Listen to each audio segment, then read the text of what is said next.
Hello guys, how are you doing.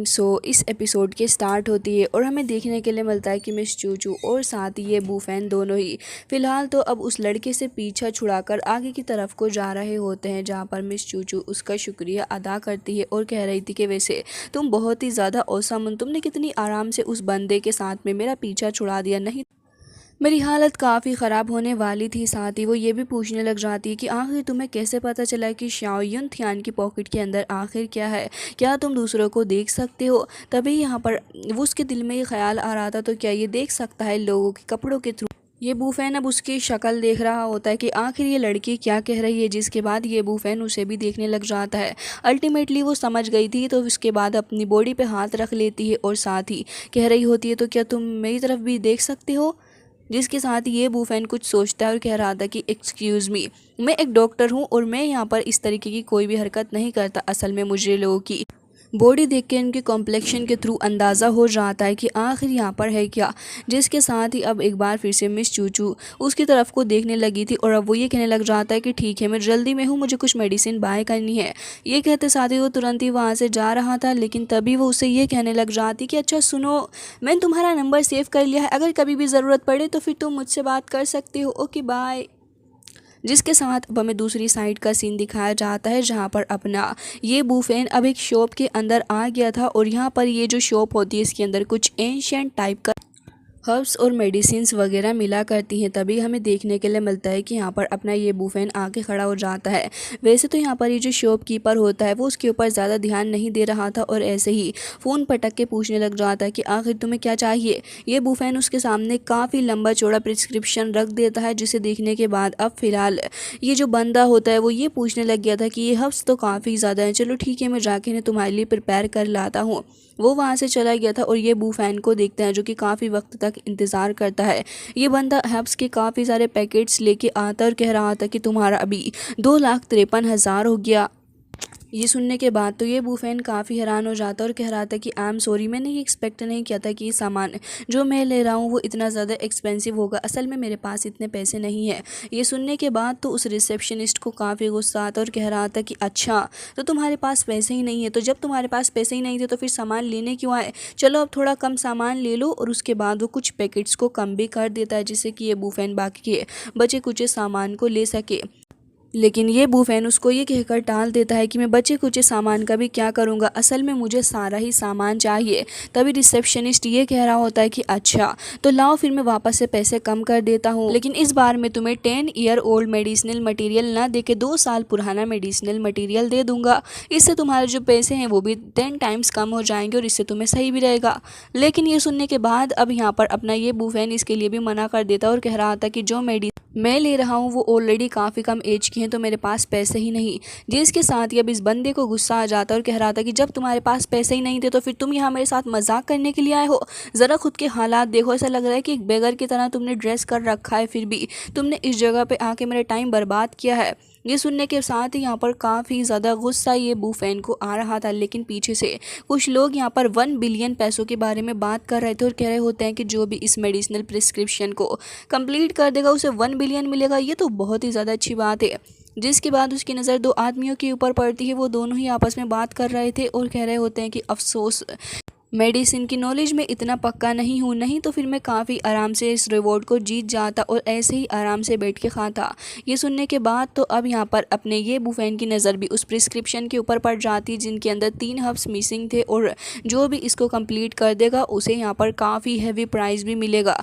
ये देखने के साथ ही वो ये भी कहने लग जाता है कि ये तो काफ़ी ज़्यादा सही चीज़ मुझे लग रही है, अगर मैंने इसे करेक्ट कर दिया तो फिर मुझे $1 मिलियन मिल जाएंगे, तो बहुत ही ज़्यादा अच्छी बात है। और तभी वो वहाँ पर बैठ जाता है उस मेडिसिनल हर्ब्स को देखने के बाद उन्हें पूरे तरीके से कंप्लीट करने के लिए। और वो काफ़ी ज़्यादा सोच विचार कर रहा था, उसके सामने काफ़ी सारे हर्ब्स आ रहे होते हैं। वो एक एक करके इस चार्ट के अंदर इन सारे हर्ब्स को बिठाने की कोशिश कर रहा था, लेकिन उसके बावजूद उसे अभी भी कोई सही सा हर्ब्स नहीं मिल रहा था। अब बाद में काफ़ी वक्त तक कोशिश करने के बाद उसके सामने एक मेडिसिनल हर्ब आता है। जैसे ही उस पर क्लिक करता है तो असल वर्ल्ड के अंदर यहाँ पर वो उस हब का नाम देखता है और जैसे यहाँ पर वो फिल अप करने लग गया था उस हब को, तो यहाँ पर वो एकदम ही करेक्ट होने लगा था। हालांकि जैसे इस चीज़ के बारे में पता चलता, इससे पहले ही यहाँ पर वो बंदा आ जाता और तुरंत ही उसके हाथ से वो पेन छीन लेता और कह रहा था कि पुअर बास्टर्ड, आखिर तुम यहाँ पर क्या कर रहे हो? तुम्हें पता भी है कि यहाँ पर इतने ज़्यादा महान लोग आए हुए हैं, वो तक इसे नहीं कर पाए,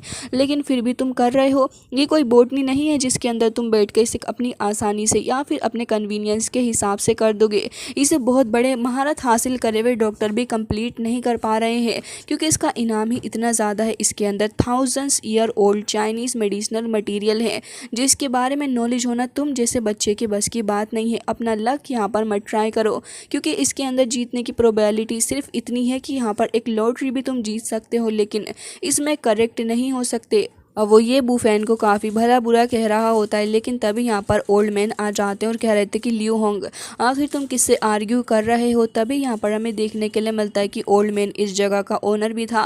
तो जिसे देखने के बाद ये बंदा तुरंत ही झुक जाता है और कह रहा था कि मिस्टर काओ, आप यहाँ पर आ गए हैं। असल में ये जो यंग मैन है, ये बहुत ही देर से मेरा दिमाग ख़राब कर रहा है। इसने पहले मुझसे मेडिसिन ले ली, फिर हब्स की प्राइस भी पे नहीं की, जिसके चलते यहाँ पर इस बंदे ने मुझे बहुत ही ज़्यादा ट्रबल दिया है और इसके अलावा मुझे परेशान भी किया। और जैसे ही इसे दिखा कि यहाँ पर रिवॉर्ड मिल रहा है, तो अब यहाँ पर अपना लक ट्राई करने के लिए बैठ गया है। अब मिस्टर काओ कुछ कह पाते इससे पहले उनकी नज़र उस बोर्ड पर पड़ जाती है, जिसके अंदर वो मेडिसिनल हर्ब्स लिखा था, जिसे देखने के बाद वो काफ़ी चौंक जाते हैं और तुरंत ही अब पूछने लगे थे कि यंग मैन, ये मेडिसिन तुमने लिखी है क्या? ये बूफैन इसकी तरफ को देखने लगा था और कह रहा होता है कि हाँ। अब ओल्ड मैन और भी ज़्यादा हैरान हो जाते हैं और तभी यहाँ पर ये बंदा ये कहने लगा था कि ये तो बस इसने ऐसे ही रैंडमली लिख दिया होगा। लेकिन अब ओल्ड मैन का उसके मुंह पे एक चांटा मारते और कह रहे थे कि बिग ब्रदर से तुरंत ही अपोलोजाइज़ करो। जिसके साथ ही अब यहाँ पर ये रिसेप्शनिस्ट काफ़ी हैरान था, लेकिन ओल्ड मैन के कहने पर वो तुरंत ही उससे माफ़ी मांग लेता है। जिसके बाद अब यहाँ पर ओल्ड मैन काओ कहने लगा था कि सॉरी लिटिल ब्रदर, मैं आपसे माफ़ी चाहूँगा और साथ ही मुझे इन लोगों को डिसिप्लिन भी करना होगा, क्योंकि आजकल ही बहुत ज़्यादा हाथों से निकलते जा रहे हैं। लिटिल ब्रदर, क्या मैं आपसे जान सकता हूँ कि आप इस एंशिएंट गोल्डन रिकैप को कंप्लीट कर सकते हो? अगर ऐसा है तो प्लीज़ हमारे लिए ऐसा करिए। वो तुरंत ही पेन को आगे कर देता है, लेकिन ये बूफैन भी कुछ कम नहीं है। कह रहा था कि मैं इसे फिलअप करने के लिए ही बैठा था, लेकिन इस बंदे ने मुझे काफ़ी ज़्यादा नीचा दिखाया। इवन कह रहा था कि ये जगह किसी कैट या फिर डॉग के लिए नहीं है, इसने मुझे बहुत ज़्यादा बुरा भला कहा है, तो अब मैं इसे नहीं लिखूंगा। और साथ ही यहाँ से कह रहा होता है कि अब आप किसी और से हेल्प ले लीजिए। ये सुनने के बाद तो ओल्ड मैन को काफ़ी बुरा लगता है। तुरंत ही यहाँ पर उसका हाथ पकड़ के कहने लगे थे कि प्लीज़ मैं आपसे रिक्वेस्ट कर रहा हूँ, रही बात इसकी तो इसे तो मैं अच्छा सबक सिखाऊंगा। और कह रहे होते हैं कि लिटिल ब्रदर से तुरंत ही अपोलोजाइज़ करो, और अगर इन्होंने तुम्हें माफ़ नहीं किया तो याद रखना मैं तुम्हें तुरंत ही शॉप से धक्के दे के बाहर निकाल दूंगा। ये सुनने के बाद तो उस बंदे को काफ़ी बुरा लग रहा था, वो घबरा जाता है क्योंकि उसकी जॉब के ऊपर बात बन चुकी थी। और कह रहा होता है कि प्लीज़ मुझे माफ़ कर दीजिए। वहीं बैठ के खुद को चांटे मारने लगा था और कह रहा होता है कि ब्रदर प्लीज़ मुझे माफ़ कर दे, मुझसे गलती हो गई है। और लगातार खुद को और भी ज़्यादा स्लैप कर रहा होता है। अब ये बूफैन के दिल को भी शांति मिल चुकी थी, तो अब वो कह रहा होता है कि ठीक है, अगर ऐसी बात है तो मैंने तुम्हें माफ़ किया, तुम यहाँ से जा सकते हो। अब वो बंदा तुरंत ही वहाँ से एक बार फिर से माफ़ी मांगते हुए और थैंक्स करते हुए वहाँ से चला जाता है। साथ ही यहाँ पर वो ओल्ड मैन ये भी कहने लगे थे कि जो मेडिसिन ब्रदर बूफैन को चाहिए वो भी सारी की सारी पैक कर दो, वो भी फ्री में।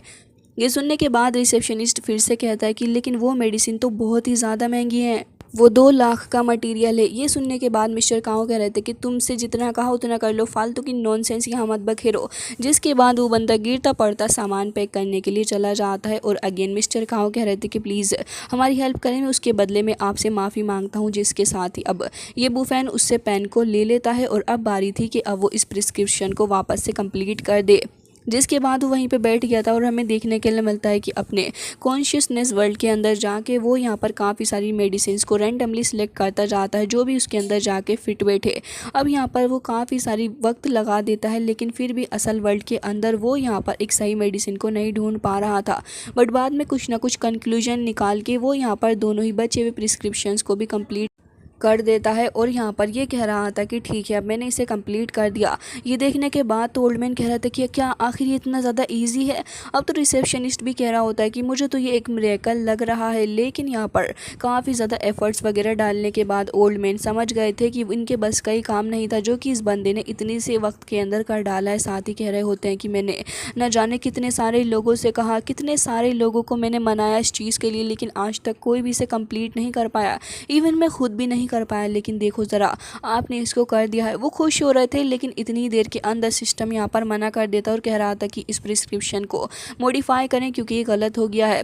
मिस्टर काओ कहते हैं कि ब्रदर ये बूफेन आखिर ये हो क्या रहा है, क्या मैं आपसे जान सकता हूँ कि आखिर इस तरीके से क्यों वर्क कर रहा है। वैसे भी आपने ये इंग्रेडिएंट डाले हैं शायद से ही मैच नहीं कर रहा है। साथ ही यहाँ पर वो कहने लग जाता है कि हाँ आपने सही कहा, क्योंकि जो दो मेडिसिन है वो एक साथ यूज़ नहीं की जा सकती, इसकी वजह से ही सब कुछ हो रहा है और यहाँ पर सिस्टम ढंग से कैलकुलेट नहीं कर पा रहा।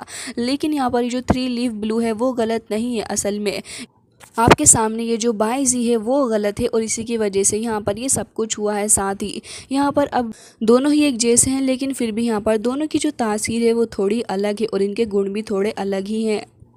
अब ये दोनों आपस में बात ही कर रहे थे, लेकिन इतनी देर के अंदर सिस्टम जो था वो ये बता देता है कि जो प्रिस्क्रिप्शन है ये पूरा हो गया है।